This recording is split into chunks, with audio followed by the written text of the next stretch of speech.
آواز نہیں آ رہی، مجھے نہیں آ رہی ہے، پڑھ ہی نہیں رہا۔ جی مجھے بھی نہیں آ جی رہی۔ بسم اللہ الرحمن کوئی الرحیم۔ پڑھ رہا ہے یہ؟ باب ما جاء ان انما بين المشرق والمغرب قبلة، بسند متصل منا الى الامام الحافظ ابي عيسى محمد بن عيسى بن ثورة الترمذي قال حدثنا محمد بن ابي معشر قال حدثنا ابي عن محمد بن عمرو عن ابي سلمة عن ابي هريرة قال قال رسول الله صلى الله عليه وسلم ما بين المشرق والمغرب قبلة. قال حدثنا يحيى بن موسى قال حدثنا محمد بن ابي معشر مثله.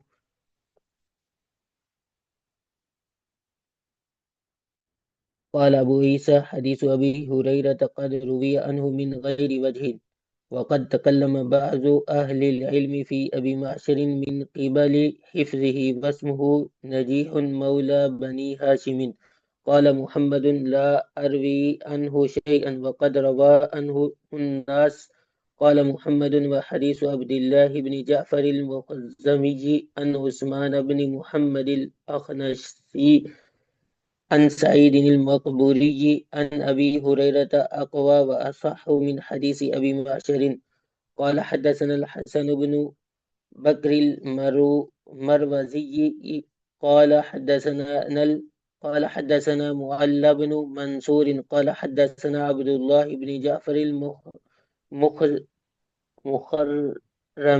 عن عثمان بن محمد الأخنسي عن سعيد المقبري عن أبي هريرة عن النبي صلى الله عليه وسلم ما بين المشرق والمغرب قبلة، وإنما قيل عبد الله بن جعفر المخرمي لأنه من ولد مسور مسور بن مخرمة.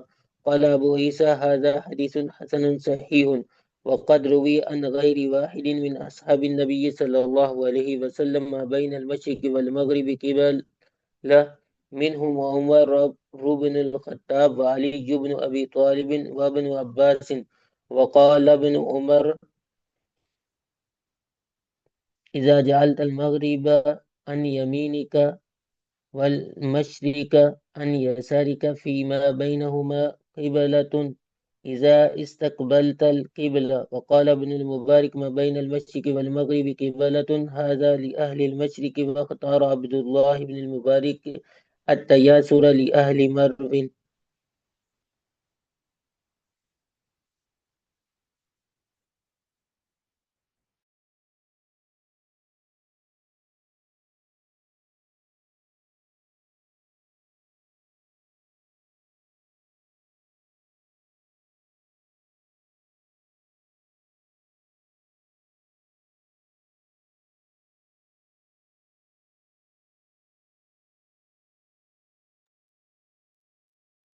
استاد جی ڈسکنیکٹ ہو گئے لگتا ہے۔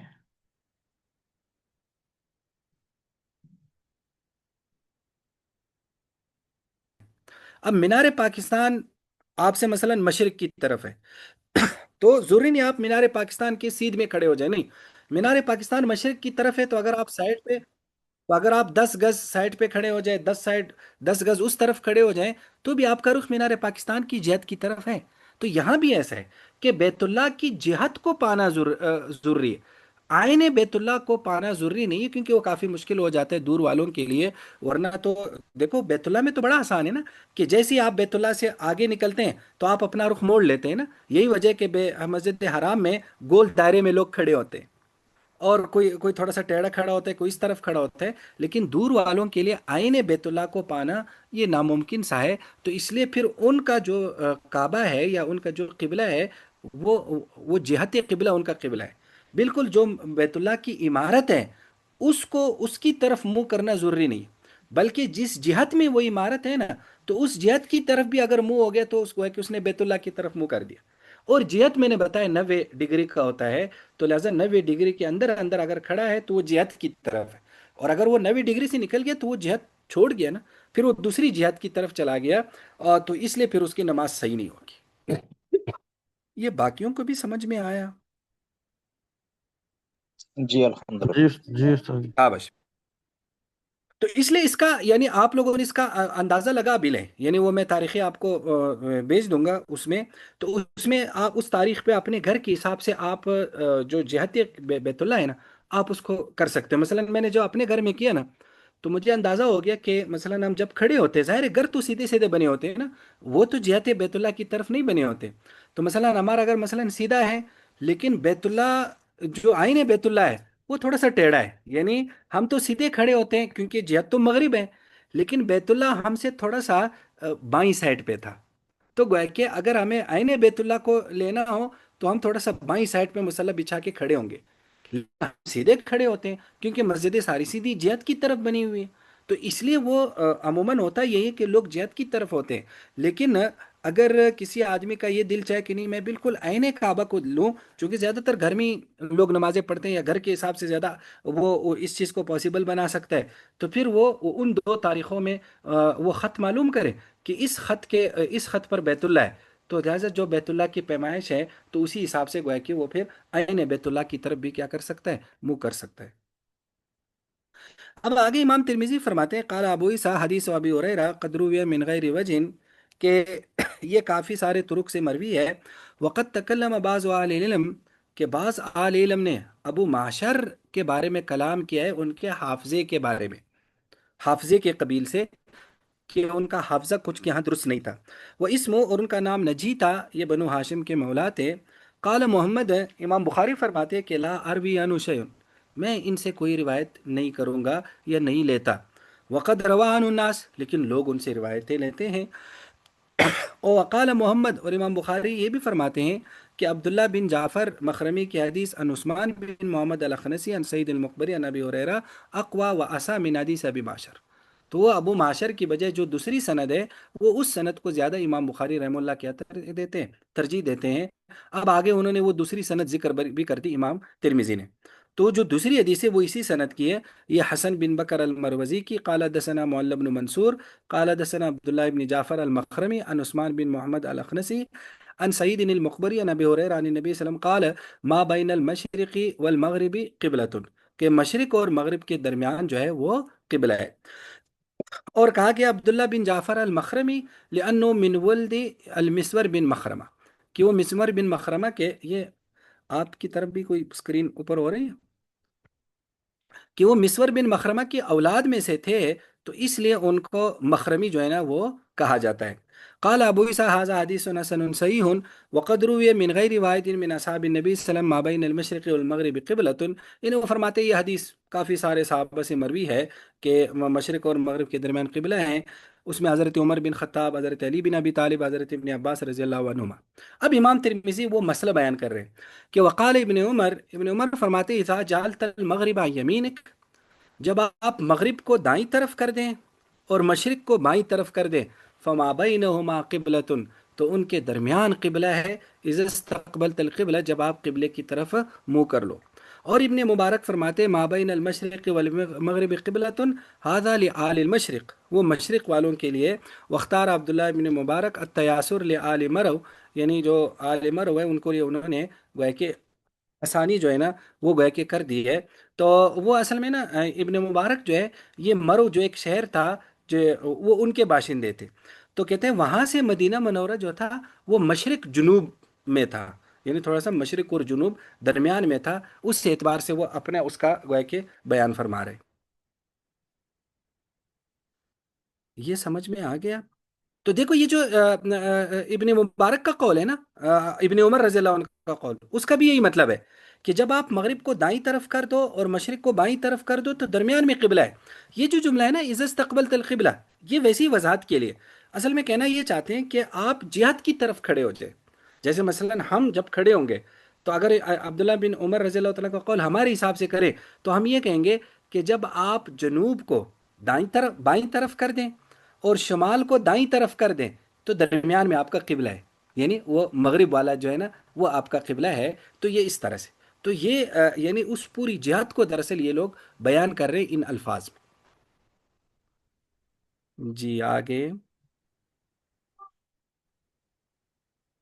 باب ما جاء في الرجل يصلي لغير القبلة في الغيم وبه قال حدثنا محمود بن غيلان قال حدثنا وكيع قال حدثنا أشعث بن سعيد